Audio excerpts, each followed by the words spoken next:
Kalau laki-laki ininya gampang nariknya. Dari Eden Apples, dari Jakun set langsung. Sekitar 2-3 jari. Kalau kita Ya, kalian juga sama. Kanan ada, kiri ada, ya. Ya. Oke. Nah, dari sini. Nah, ini ya, teraba cocok kan? Nah, ya. Jadi karotisnya gimana nih, ya? Teraba atau tidak? Terus apa lagi? Ya, teraba atau tidak, irregular apa? Regular. Gimana caranya menentukan regular apa enggak? Ini kita raba dengan kita palpasi dengan nadi radialis, ya, disamakan. Kalau kekuatannya sama, berarti itu reguler. Kalau misalnya yang ini kenceng, yang ini kok enggak lemah ya? Atau yang ini justru bonding banget? Atau yang ini bonding tuh dia meletup-letup gitu tuh ya, denyutannya ya. Nah, itu berarti irregular ya, lagi ada beban kerja jantung yang agak berlebihan tuh ya. Nah, kalau ini kekuatannya sama berarti reguler. Apalagi? Ada yang bruit. Nah, ini sebenarnya teman-teman udah pernah ini di kardio kan? Iya. Ya, gimana? Terus sama di daerah sini kan? Kita dengerin ya. Kalau ada bunyi murmur, bunyi bruit gitu ya. Seperti desiran air, itu berarti positif ya, atau dia abnormal, harusnya nggak boleh ada ya. Oke, kemudian konjungtiva sudah. Butterfly rush, yang ada di butterfly rush itu bukan di mata ya. Butterfly rush itu apa? Pernah dengar atau nonton film? Kayak kita nggak satu generasi deh. Itu satu generasi. Saya ya. Butterfly rush ini apa namanya? Ada ruang merah dari hidung ke sini. Oh, tanda lain. Enggak, merah-merah. Kayak orang luar negeri. Merah banget ya. Bintik-bintik merah. Itu namanya butterfly rush. Ya. Nah, itu tapi kalau terjadi berarti ada bukan gangguan pigmentasi, tetapi ada masalah autoimun. Ya, yang kita sebut dengan SLE, penyakit lupus. Nah, dulu ada filmnya lupus, itu penyakit enggak satu generasi ya saya pikir. Dulu ada ya, difilmkan, sampai difilmkan tuh ya. Zamannya saya sampai difilmkan tuh ya. Namanya SLE, Systemic Lupus Erythematosus namanya. Ya, jadi salah satunya adalah ini butterfly rush ya. Dan dia akan kayak gini, merah begitu kalau kena sinar matahari. Makanya suka disebutnya seperti Dracula katanya ya, gitu. Kalau orang luar negeri memang pigmennya seperti itu. Ya, selagi dia tidak merah dan biasanya agak nyeri, panas gitu ya, itu berarti tidak masuk kategori butterfly rush ya. Oke, kemudian inspeksi adanya santelasma dan corneal arcus. Masih inget nggak santelasma, corneal arcus, masih inget nggak? Ini mestinya harus teman-teman masih inget nih. Iya. Hah? Remuk di mata. Remuk di mata. Iya, kayak ada benjolan putih itu. Benjolan putih di mata bagian mana? Yang santelasma atau corneal arcus? Santelasma. Santelasma. Ini berarti mengindikasikan masalah apa? Kardio. Kardionya apa? Ayo, lupa lagi kan berarti itu. Santelasma sama corneal arcus tuh berarti kelebihan lemak. Ya, santelasma itu dia ada kuning di sekitar kelopak mata ya. Kolesterolnya tinggi, lemaknya banyak, terlalu banyak. Kalau corneal arcus di kornea kalian warna putih ya, hitam kan? Iya. Nah, kalau tiba-tiba ada dia bentuk cincin di bagian kornea, bukan keruh ya, beda. Kalau keruh itu katarak. Nah, kalau di ini bentuk putih, agak silver itu putih ya. Iya. Bentuknya cincin di ujung kornea, itu namanya corneal arcus. Sama itu ada kumpulan lemak juga, ya. Gitu, kolesterol, lemak ya.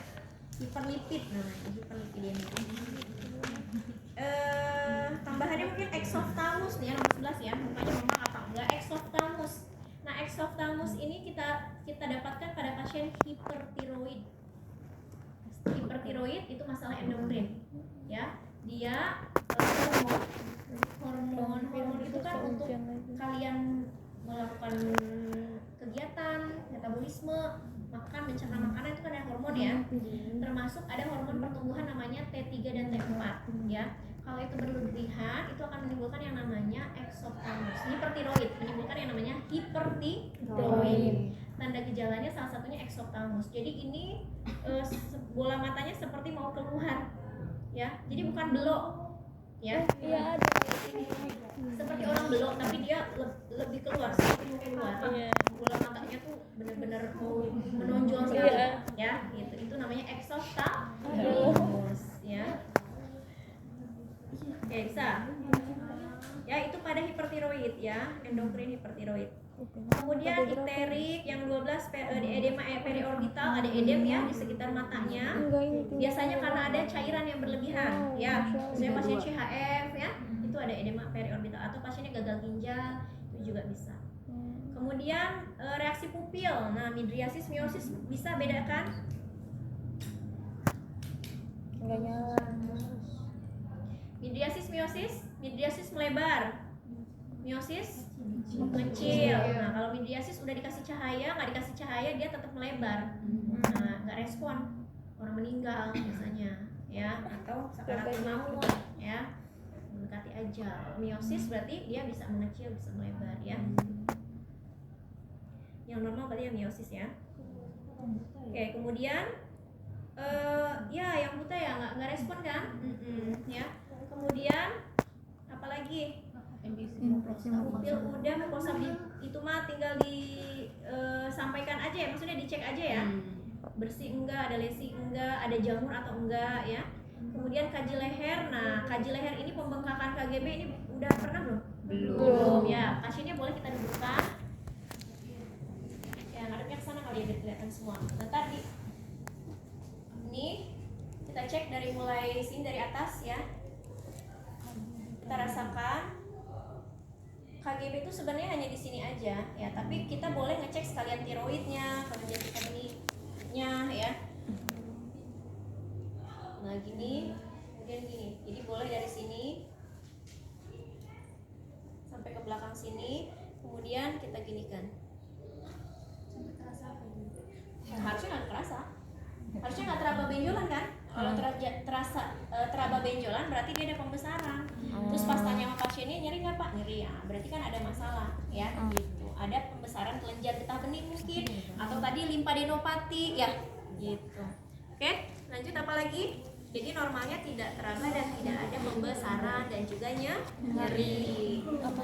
Infeksi bentuk dada. Peningkatan GVV udah ya, lewat ya. Pembesaran kelenjar tiroid tadi udah kalian ya, dari depan ke belakang ke bawah ya. Terus diinikan nih satu-satu. Di sini ada tonsil juga kan? Nah, itu sekalian. Kemudian menelan mah udah bisa lah ya. Bentuk dada udah ya, normal, pigeon chest, barrel chest tuh ingetin lagi ya, pelajaran yang sebelumnya. Kemudian dada, warna kulit, distribusi rambut itu dihafalin lagi. Kemudian asites tadi sudah. Apalagi nih yang berbeda yang nggak ada di sini. Ke bawah-bawahnya sebetulnya ini pemeriksaan kardio ya. Yang endokrinnya itu hanya atasnya aja tadi. Ya, ada exophthalmos, kemudian ada apa lagi tadi? Ada butterfly rush ya, terus limfadenopati tadi, kemudian ada edema periorbital, kemudian pembesaran kelenjar tiroid, KGB ya. Sisanya ini pemeriksaan kardiovaskuler, jadi saya nggak mau ulang lagi karena teman-teman sudah dapat. Oke? Kemudian endokrin integumen, karena kalau kita ulang lagi dari awal nanti lama lagi kita ya.